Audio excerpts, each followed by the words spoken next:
یہ کام سب سے مشکل ہے کہ رشتہ داروں کے ساتھ جوڑ کے رکھنا، یہ بہت مشکل ہے،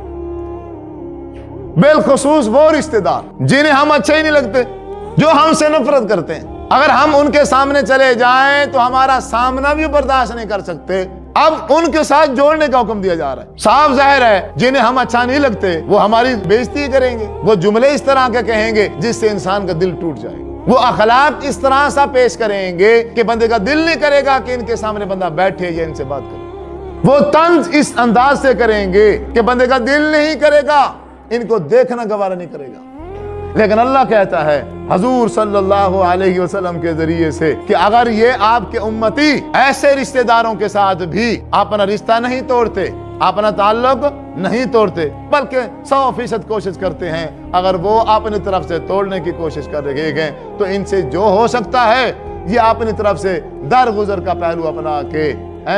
برداشت کر کے، صبر کر کے، اپنے جذبات پہ کنٹرول کر کے کوشش کیا ہوتی ہے یار ہماری وجہ سے رشتہ نہ ٹوٹے، ہماری وجہ سے تعلق نہ ٹوٹے، کیونکہ آپ صلی اللہ علیہ وسلم نے فرمایا ہے اگر کسی نے تعلق توڑ دیا، رشتہ توڑ دیا، تو اس رشتہ داری نے، اس صلہ رحمی نے، جب اللہ تعالیٰ نے اس رشتہ داری کو پیدا کیا تھا، اس صلہ رحمی کو پیدا کیا تھا، تو اس صلہ رحمی نے اللہ سے شکایت کی تھی، اللہ تو نے مجھے بنا تو دیا ہے لیکن یہ لوگ مجھے جوڑیں گے نہیں، یہ لوگ مجھے توڑ دیں گے، انہوں نے میرے ٹکڑے ٹکڑے کر دینے ہیں۔ تو اللہ تبارک و تعالیٰ نے اسی وقت صلہ رحمی سے کہا تھا اے صلہ رحمی جو تجھے توڑے گا اس میں اللہ خود توڑ دے،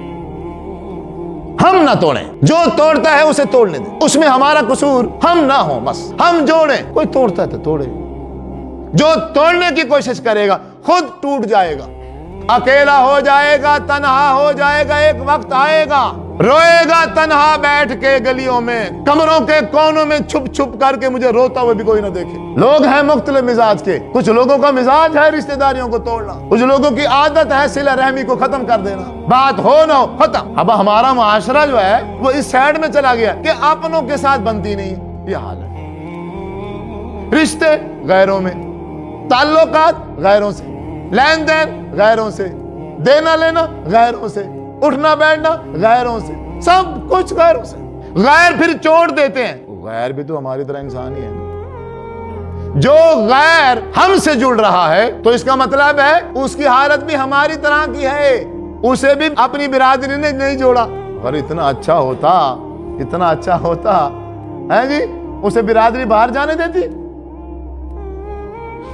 اس کا مطلب ہے وہ بھی ٹوٹا ہوا ہے اور یہ بھی ٹوٹا ہوا ہے، اب یہ دونوں ایک جیسے ہیں، یہ آپس میں مل گئے ہیں، اب یہ دونوں ایک دوسرے کو ضربیں لگاتے ہیں، اب دونوں ایک دوسرے کو چوٹیں لگاتے ہیں، لیکن کرتے کیا ہیں پھر؟ کوشش یہ کرتے ہیں 100% کہ وہ جو مرضی کہہ دیں، وہ جو مرضی کہہ دیں یا جو مرضی کر لیں، پتہ کسی کو نہ چلے، رشتہ داروں کو پتہ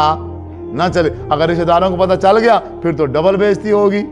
پھر تو کیا ہو جائے گی؟ ڈبل بےعزتی ہو جائے گی۔ لو جی اپنے رشتہ داروں کو خون کو چھوڑ کے باہر گئے ہیں، یہ حال ہوا ہے ان کو، پھر 100% کوشش کرتے ہیں وہاں سے جتنی مرضی مار لگے، وہاں سے جتنی مرضی بےعزتی ہو، وہاں سے جو مرضی ہو جائے اس کو برداشت کرتے ہیں، اس پہ صبر کرتے ہیں۔ یہ نالائق ایسے ہیں کہ یہی کچھ اس خون میں کرنا تھا،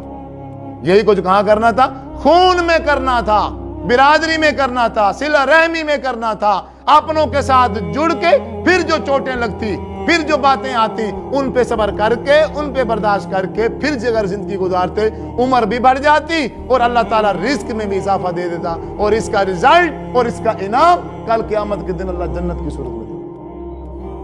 اب جو تم صبر کر رہے ہو وہ تو تم اپنی عزت کو بچانے کے لیے کر رہے ہو، عزت کو بچانے کے لیے، اپنے آپ کو چھپانے کے لیے۔ تو بہرحال تیسرا ذریعہ جو ہے اللہ تبارک و تعالیٰ سے برکت والا رزق حاصل کرنے کا، وہ کیا ہے؟ ماں باپ کے ساتھ حسن سلوک اور رشتہ داری کو جوڑ کوشش کریں، اپنوں کے ساتھ ملیں، رشتے ناتے اپنوں میں کریں، وہ اپنے جو ہیں وہ دیکھے ہوئے ہیں، پتہ ہے کہ یہ ہم کیسے ہیں اور یہ کیسے ہیں، مزید کچھ دیکھنے کی ضرورت نہیں۔ اگر تھوڑا بہت 19-20 ہے تو درگزر کریں، پھر بھی اپنوں میں رہیں، پھر اپنوں میں مل کے، اپنوں میں رہ کے، پھر اگر کوئی اونچ نیچ ہو ہی جاتی ہے پھر صبر کریں۔ پھر برداشت کریں. اللہ تبارک و تعالیٰ اس صبر کا، اس برداشت کا رزلٹ اور انعام دنیا میں بھی دے گا اور آخرت میں بھی دے گا. یہ ہے برکت والا اللہ تعالیٰ سے رزق حاصل کرنے کا ذریعہ.